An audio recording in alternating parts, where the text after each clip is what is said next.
Hello and welcome to Amanda's Wellbeing Podcast, a podcast where we discuss all things relating to your well-being, including interviews with experts in the fields of nutrition, physical and mental health, and my 5-minute food facts series. I'm Amanda Haigh, your host, a nutritionist with a passion for well-being. Before I introduce today's guests, I will take a moment to let you know that you can subscribe to my podcast on YouTube, hit the red subscribe button, or on your favourite podcast app, including iTunes, Stitcher, Spreaker, Spotify, or Google Podcasts. I will also mention that although I will often be speaking with experts, any information or advice provided in Amanda's Wellbeing Podcast is not intended to be used to treat, cure, or prevent injuries or medical conditions, and is not a substitute for advice from your own health professional. Today, I am here with Catherine Sayer, the CEO of Food South Australia. Catherine has been with Food SA since its inception in 2010. Food SA is the peak body for the food and beverage industry in South Australia. It works in partnership with the Government of South Australia to support the growth and development of South Australia's food and beverage industry, including showcasing products and businesses to local, national and international markets. Catherine also works closely with members of the Food South Australia board to advocate for the industry. Today I'm here with Catherine Sayer. Hi, Catherine. Hi, Amanda. How are you? I'm well, and thank you for coming on my podcast. Well, thank you for the opportunity because I always like talking about food. Well, who doesn't? It's one of my favourite topics as well. As I mentioned, Catherine is the CEO of Food SA. So can you tell us in broad terms, what are the main roles of Food SA? Well, it has a bit of a history. So two associations merged in 2010 to become Food SA. So that was a quite a big step, and that's 10 years ago. And there's actually no other association like us, a peak body in any other state. Right. Prior to Food SA being, the two associations used to have a lot to do with government, and so that relationship has continued, and we work very much in partnership with government, but we're very much industry-led as well. So we're a peak food and beverage industry body, and we deliver programs to help our industry grow.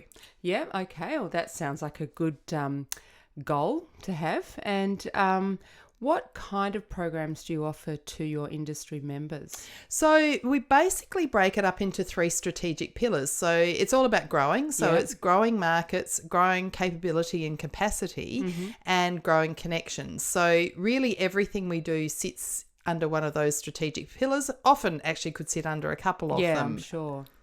In terms of the programs you offer, do the members join a program that interests them, or do you lead them, or how does we it do go? a bit of both. Yeah. So basically we've had the luxury or fortunate, whatever, we've been very lucky that over the last 10 years we keep asking our industry what they want in terms of programs. So maybe one of the more recent ones that we're running currently is the Business Growth Program, and that really works well for startup businesses and sort of the micro to small businesses to give them that sort of direction as to where to next for them. Right. And it's all around, finance and risk. It's all around markets and building that capability and distribution. So that one works really well because we've evolved that over the last couple of years, and so it's got a panel of experts that sit every 3 months with this group and give them, or individual businesses, and give them homework to do. Oh, that sounds great, because I imagine smallish startups don't have the capacity for a marketing department, for example. Or, no departments, they're it. They're it, and they may not even know what to do, which is why they come to you, obviously. Absolutely, yeah. So that's one example, and we do a lot of international work. We have an office in Japan and China. So our bigger members who want to get into those markets in particular, we help them through our overseas offices, and we do international trade shows as well. Yeah, I wanted to talk about that. So I've never been to a trade show. I've heard all about them because I have friends in the wine industry. So can you tell us a bit about what does someone do at a trade show? Well, preparation is key, follow-up is key. Right. And the bit in the middle is to present yourself the best way you possibly can. So, for example, as a South Australian, or as the body in South Australia, we really believe that international markets identify with Australia rather than the individual states.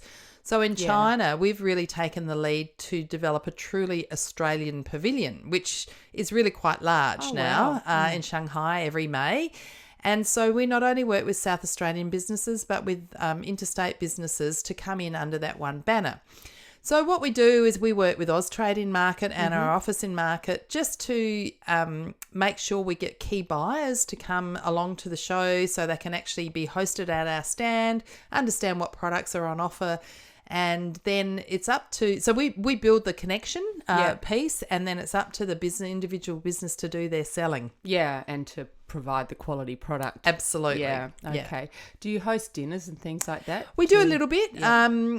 I think they can be okay, but I think it's actually really that it's all about selling ultimately. Yeah. So, the dinners and breakfasts or whatever else that happen are good. But often that's very many to many as opposed to that one-on-one discussion. So that adds value, but it's not the main game. Right. Okay. Do you have any examples of some successes of a business attending a trade show? Sure. And the really interesting thing about trade shows is everyone wants to measure the outcome immediately. And what we find is, occasionally people do actually sign business up and around the trade show time.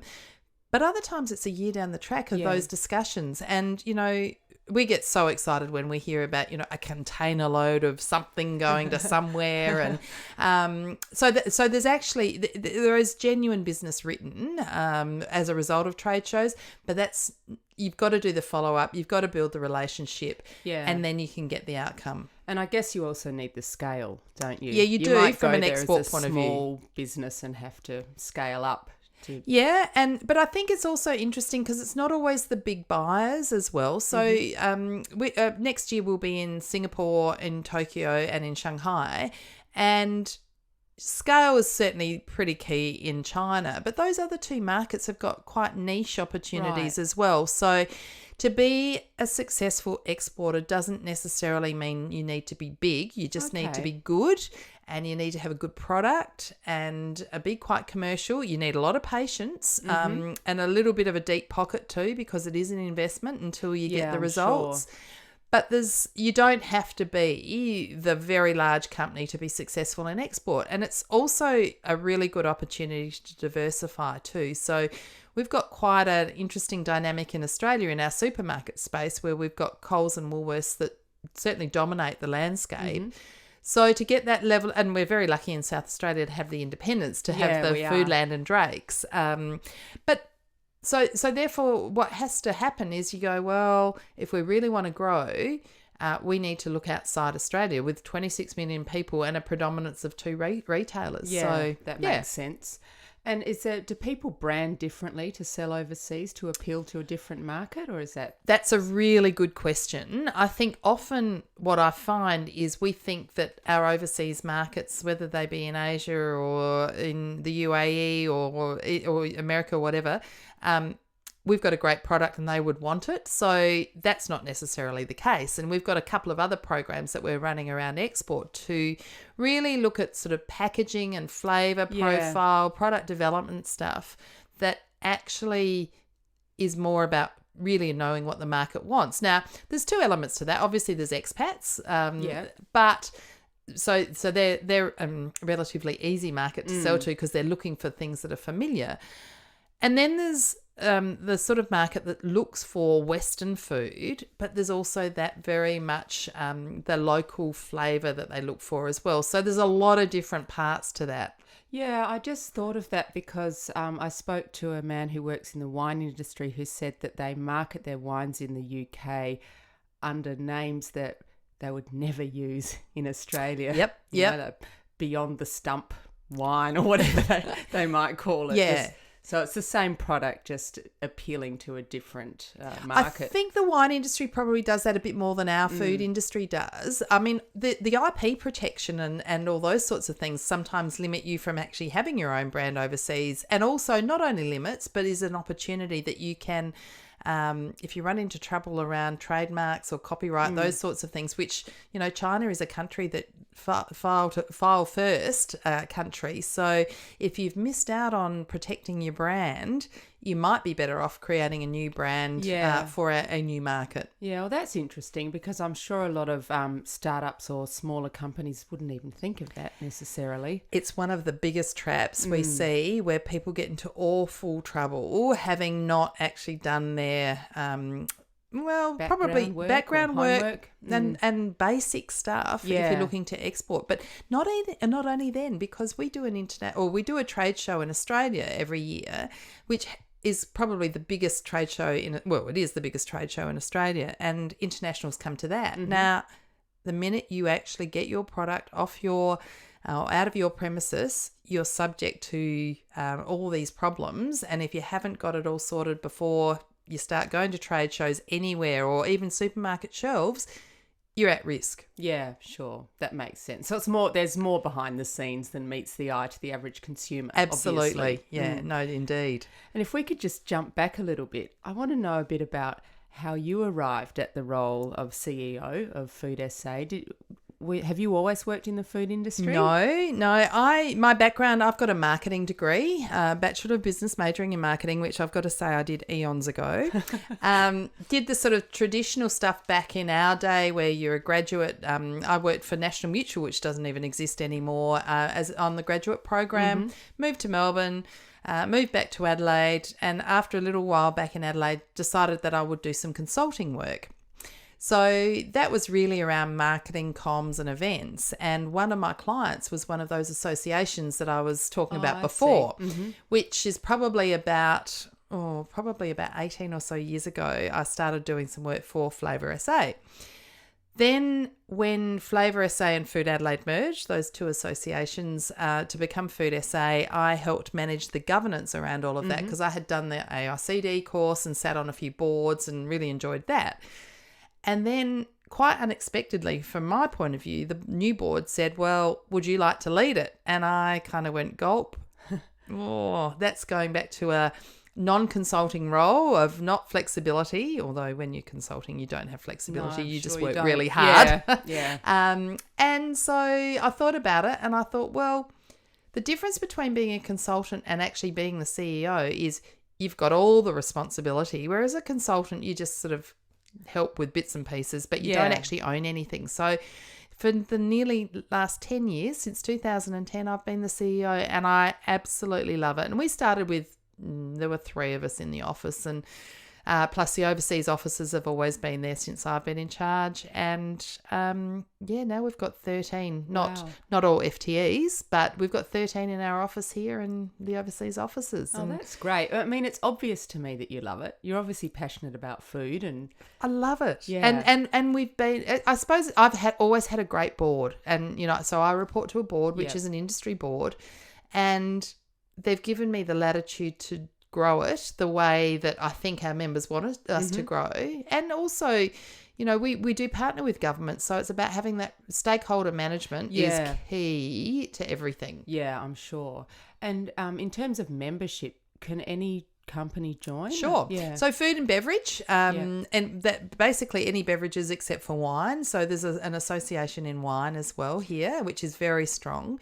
And it could be a startup business, but we've also, I mean, our members, we've got San Remo and Bickford's and Thomas Foods and Berenberg and all the Haigh's, all the names that people identify with. And we're very grateful to those businesses, because I think ultimately they're the mentors for many of our other members, and to have their support as members really means a lot to us. Well, many of them would remember what it was like, I guess, to be startups, or although some of those ones you specifically mentioned are generations old now, aren't they? Yes, but some of Yeah. them are not as many generations as you think. I mean, certainly Cooper's is another one of our Yes. members. They're generational, a generational business. But the way that San Remo and Bickford's in particular have grown, it's really been this generation that's grown Yeah. it from quite small to very big. Well, Bickford's, in my memory, has always been around. It has. Yeah. It has. But I guess it was a much smaller operation. very with small. one or two key products. That's And right, now- the lime cordial. Yeah.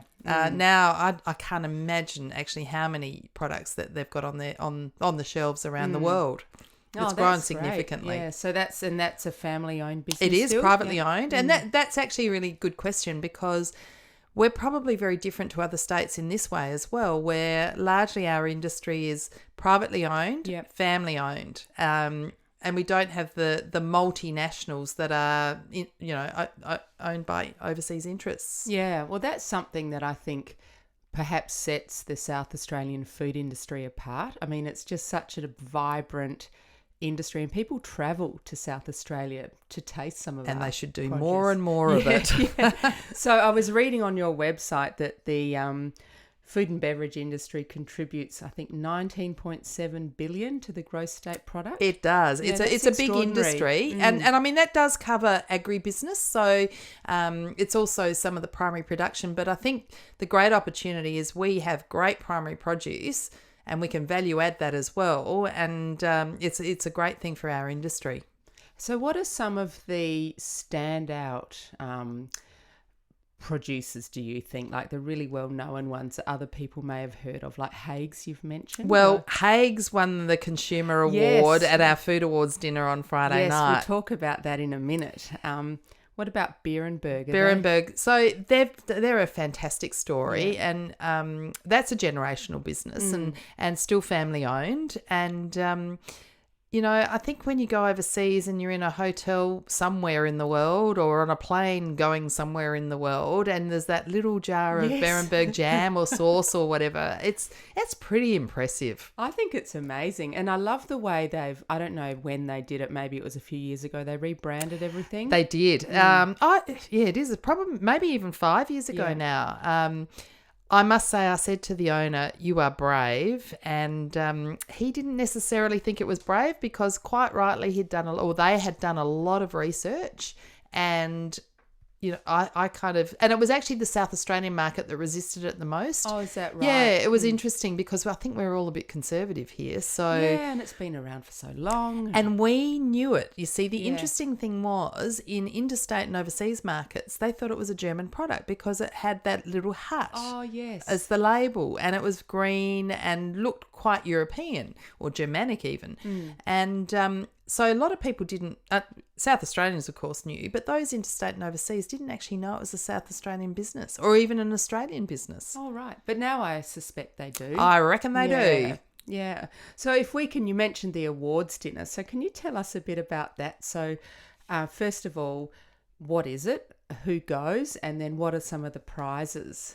So we on Friday night had the 21st gala dinner for the South Australian Premier's Food and Beverage Industry Awards, which is fantastic. And 21 years ago, it was actually run by government. And so for quite some years, and I suppose it's probably about our 7th year that we have, it's transitioned out of a government delivery to Food SA. Mm-hmm. And then we had a really good look at it. And this is, even though the party and the gala dinner is absolutely fabulous, it's actually about continuous improvement as well. So what we do is we have an independent chair of judges, there's an entry process, then judges do site visits after they've actually had a bit of a shortlist developed, and then ultimately there's finalists and winners. So after the event, which I'll get to in a minute, we then do a Hall of Fame breakfast. Yeah. Now that's led by our Hall of Famers, and San Remo and Bickfords and Coopers are all part of that, as well as a number of others. And it's peer. The Hall of Famers sit at a table, and the people that attend can just ask them questions about how they've done it. We interview whoever the Hall of Fame is of that particular year, and it's just that's fantastic. And then so it's kind of, it's not just the party. Oh, and then we do a best practice tour. So we pick some of the winners and we get a bus and we drive people around for a day in our industry to really get behind the scenes, to learn about why were they winners? What is so good about them? So there's information sharing going on as well. Absolutely. So that's great. But we were really thrilled on Friday night. We had our record crowd of 740 people. It's incredible. Is it like the red carpet event for pretty the well? food industry? In fact, I think it's the best party in town. Is how we're coining it. I want to go. Well, it's really fabulous, and we're very fortunate. The Premier attends. We have ministers and etc. But the majority of people that come are industry, and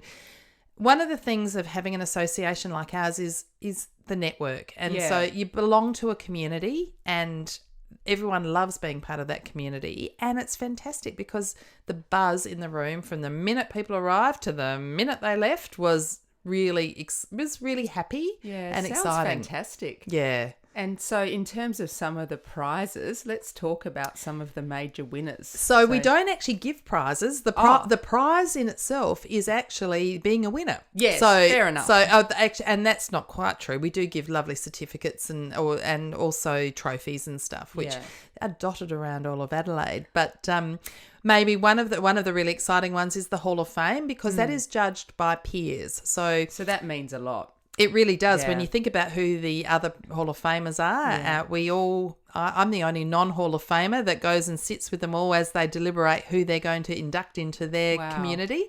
And Barossa Fine Foods won it this year. Yeah, a worthy winner, I would say. Absolutely. Yeah. And the lovely thing about that's again another family business, was two of the boys, the current generation who are running it, were up there, and they were truly overwhelmed. Oh, really? And Alex Knoll made a beautiful speech, and that really set the tone for the night, to be perfectly honest. And that's sponsored by San Remo. So, you've got Morris Crotty up there who's bringing someone into that Hall of Fame, which is brilliant. That is great. So perhaps for our listeners who don't know, can you tell us what Barossa Fine Foods produce? Well, small goods. So they're German heritage. So they're really known for their small goods, but they have a number of retail outlets. So they have a factory out north, and they make make all their products that have that very German and European feel to it. But then they're also a butcher. So they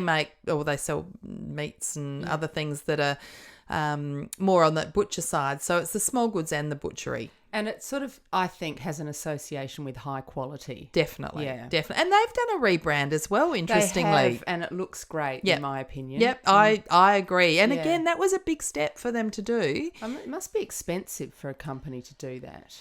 Yeah, it's certainly not cheap. Yeah, so you want to make sure you've got it right. And it really requires research as well.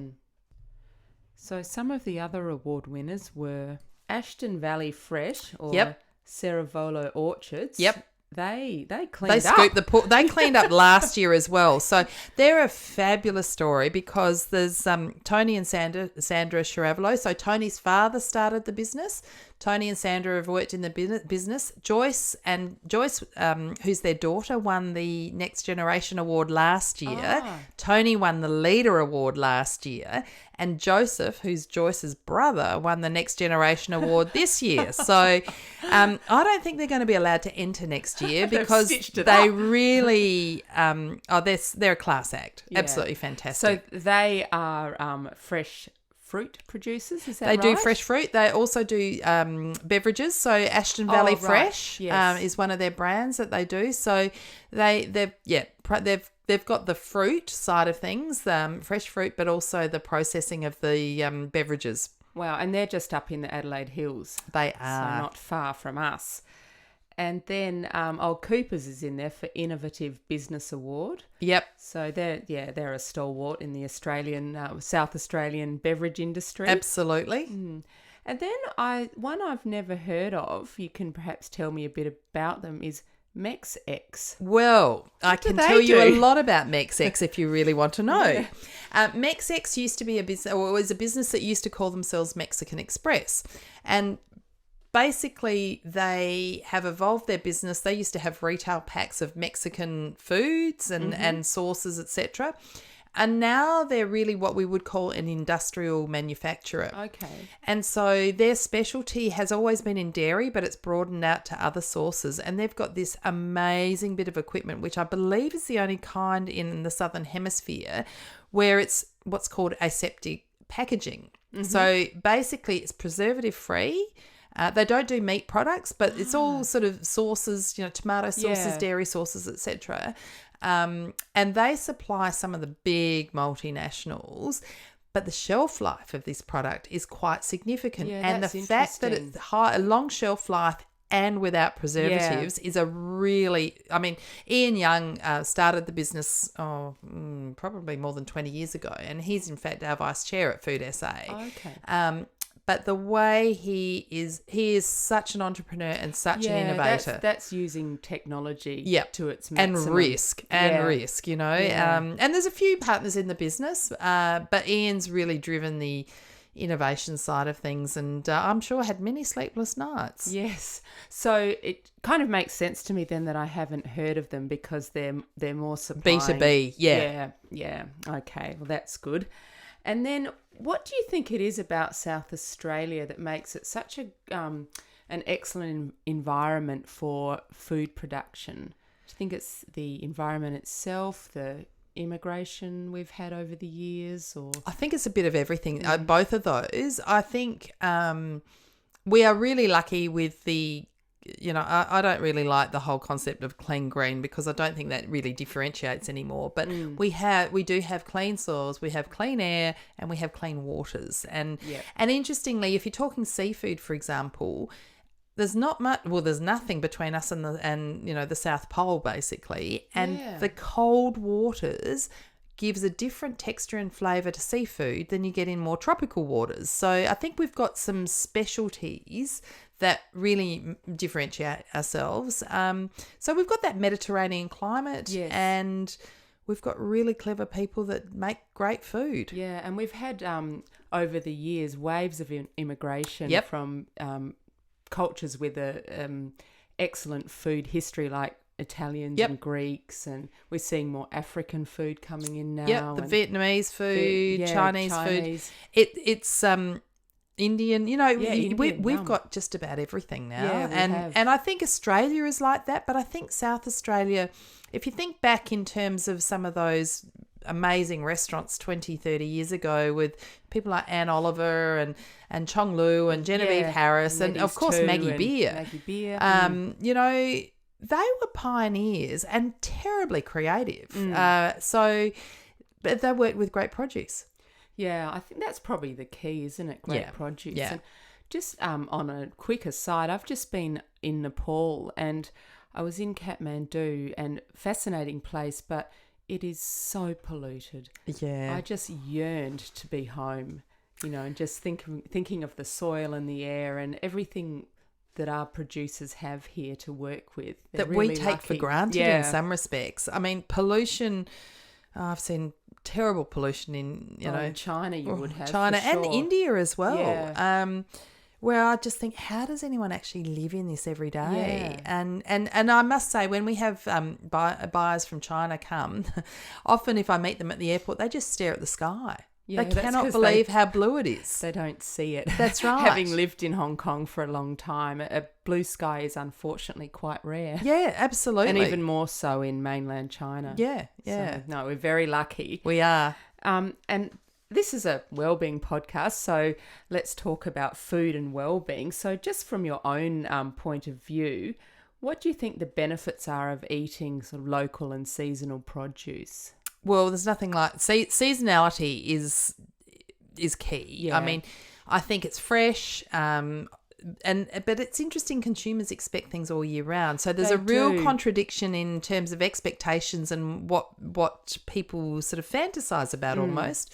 So seasonality and fresh is great, and it tastes better, so much better. And it's been interesting. Maybe I think it's probably 11 years ago now, the Wollonga Farmers Market started. And I remember at the time people were saying, farmers markets, they're not going to last. And, oh, wow. and look at how we as consumers have embraced them, loved them. And that is basically from the farmer to you. And so I think farmers markets have been great from an educational point of view for consumers. Dare I say it, I think MasterChef has been amazing because food was never on primetime television until MasterChef started. And whilst I suppose the products or what people make on MasterChef is not necessarily all good for you, it's that whole people actually understand food a whole lot better now than they did before it reached primetime television. Yeah, that's a really good point. I mean, those food shows are a dime a dozen now, but that was really probably the pioneering one. It was the thing that started, I think, in Australia. I mean, Jamie Oliver had probably been going for a while, Nigel and Lawson and others, but I think in Australia, this was 7 o'clock on primetime television. And also it was sort of, in quotes, ordinary people. It was, yes. Yeah. They're not so ordinary now. You look at them now and you think, amazing. My goodness. Yeah. But that's a really good point. And the other thing I think about that is that about seasonal produce is that it's better for you because it's not stored in a cold room for months. Absolutely, it's fresh. It doesn't lose all its vitamin content. Yep. And it just tastes better, doesn't it? Absolutely. And, you know, it's a really interesting trend that we're seeing too in terms of you know, that functional food concept, eating what is actually good for you. Yeah. And, you know, I mean, even the vegan, and it's not a fad, the vegan evolution is interesting. It's also interesting all the different diets people go on. Look, and I follow all of that really closely because I'm very interested in it. And I think people can become a bit tribal sometimes to their own detriment. Yeah. I mean, as my grandmother used to say, everything in moderation, and I think there's a lot to be said for that. But what I think is interesting is consumers are much, much more aware now of nutrition and what's good for them, and all those sorts of things. So yeah, there's a heightened awareness about food. Absolutely. So what are some of the trends you've seen? Is it sort of this? Well, this vegan meat, for example, is the thing that's hitting everywhere now. Yeah. And, you know, again, it comes back to my point before about preservatives and other things. And I'm not suggesting that vegan food is full of preservatives, but you actually got to be really careful about thinking you're eating for something that's better for you than it actually is. Do you know what? I so agree with you there because I think, I mean, I tend to eat a mainly plant-based diet, but a lot of foods that are marketed to people like me, like there'll be these gloopy sort of sweet things full of syrups and whatnot. I think, why don't I just have an apple and a handful of almonds from Wollonga? Yeah, exactly. So I think, you know, you can get a bit caught up in all of that stuff and just, you need to take a step back and just eat unadulterated fresh food. Yep, absolutely. Yeah. And then the other thing about food and wellbeing, I think, and I think South Australia does this really well, is creating a culture around sharing food together. Yep.